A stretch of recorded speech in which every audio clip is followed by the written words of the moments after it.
Dark mission, Hoagland says, and the evidence is pretty clear, that they hypnotically debriefed, is what they call it. But supposedly they were hypnotized to help them enhance their memory and to recall, and apparently some of them had been hypnotically advised not to remember certain things.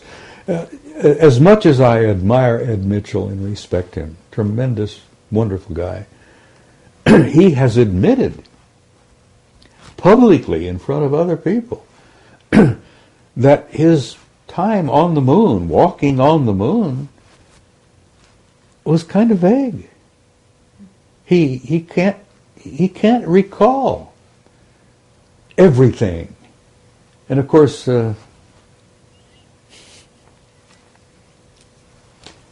that's sad. I don't think they ever got to Neil Armstrong. Because when he got back, he left the program, said, to hell with it, I'm out of here. He went back to Cincinnati and started teaching math at the university there.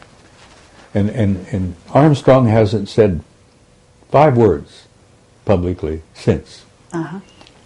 And then you have a case of Aldrin.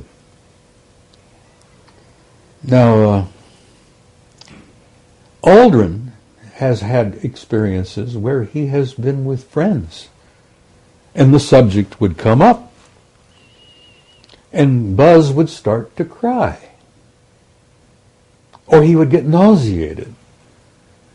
One time, and Hoagland touches upon this, I think, chapter 10 in the book, where Aldrin was in conversation with a few people and with his wife, having a few drinks, and just kind of relaxed. And somebody asked him a blunt, straight-to-the-point question. And he had to run out and throw up. He got sick. Now this, to me, is a result, and I've studied it enough over the years to know that sounds to me like hypnotic suggestion. Mm-hmm. He has been hypnotically conditioned not to remember or to not even discuss it. And if he gets nauseated, and in the one instance with a bunch of old friends, old flyboy types, he ended up starting to cry.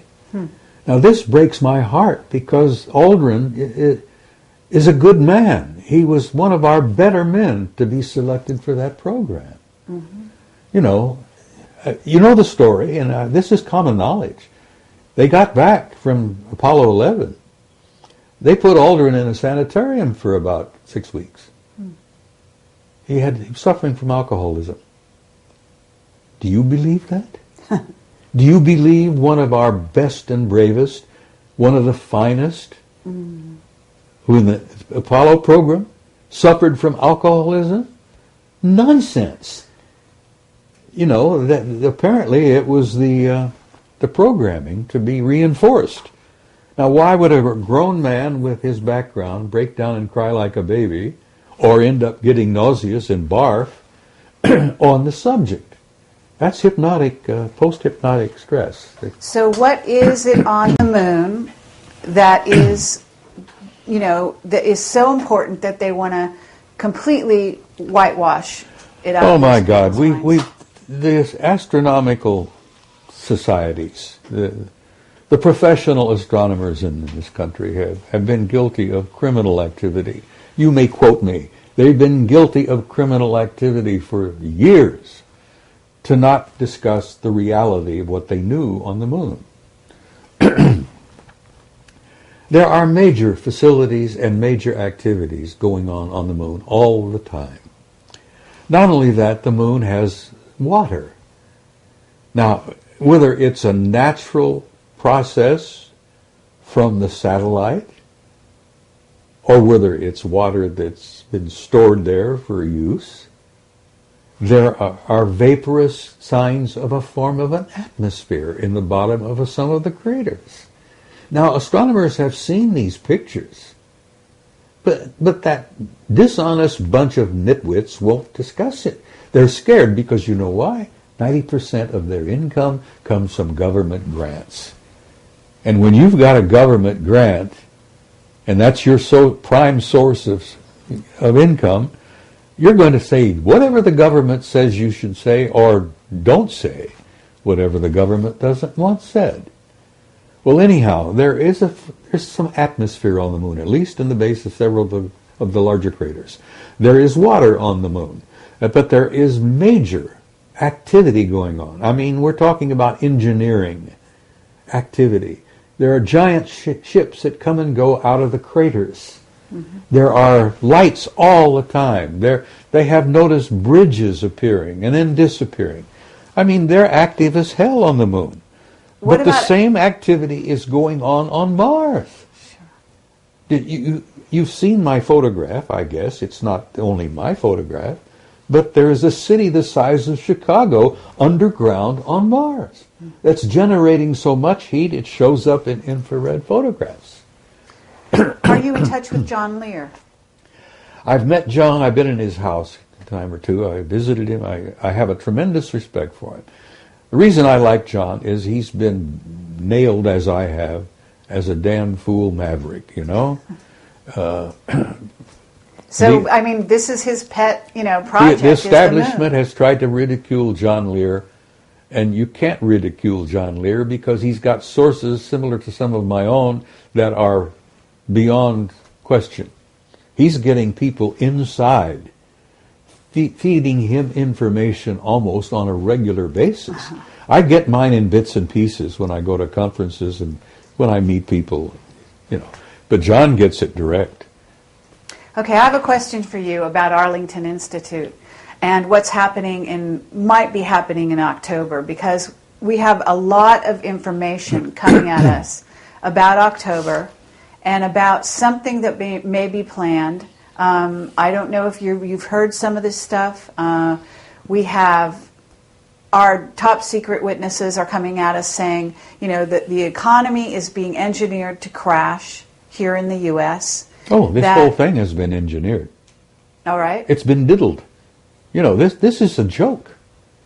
And the poor guy out there, the poor working man on the street, as it were, is being screwed royally. But, this whole thing, Carrie, I would almost come to a point that 90% of what you call reality are threats with the Russians, the Georgia invasion, the stock market collapse. All of this is all engineered. So tell us about it. So tell us about Georgia, because to get back to, I know you know the guy who's head of, or was head of, the Arlington Institute. They are sending out a newsletter inviting people to tell them what dreams and visions they're having about October, because October has become such a hot month in tracking. There's something called Half Past Human. Have you heard of them? In passing, just they're doing, they do language. They track with web bots all over the internet, basically tracking where a language is going. They've been doing it since '98 with computers and so on, and they were able to chart, like before 9/11, this huge raise in consciousness, that some event was imminent. What they're getting from October is the same thing, only something even more long range in its effect. Well, I have a tremendous respect for John Peterson. He's brilliant. All right. I've known him so for if some years. Arlington Institute is suddenly asking for people's dreams and visions about October, why are they doing it? Marcia is more in touch with John now than I am. He's a computer person. I understand. I won't touch the damn thing because, as I told you earlier, I enjoy my privacy. And if you're on the World Wide Web, you don't have any privacy. Okay, so anyhow, I agree with you there. So, okay, but you know him, and here I'm just basically, you're saying this thing is engineered. So what happened in Georgia? What do you know about it? Oh, it was all engineered. Okay, so the Russians, were tipped off. The president of Georgia did what he did just to lure the Russians in. Right. And he went in. The Russians could not have ignored him, for God's sake. He invaded one of their little, So what's the purpose behind it, though? We know what happened, but why?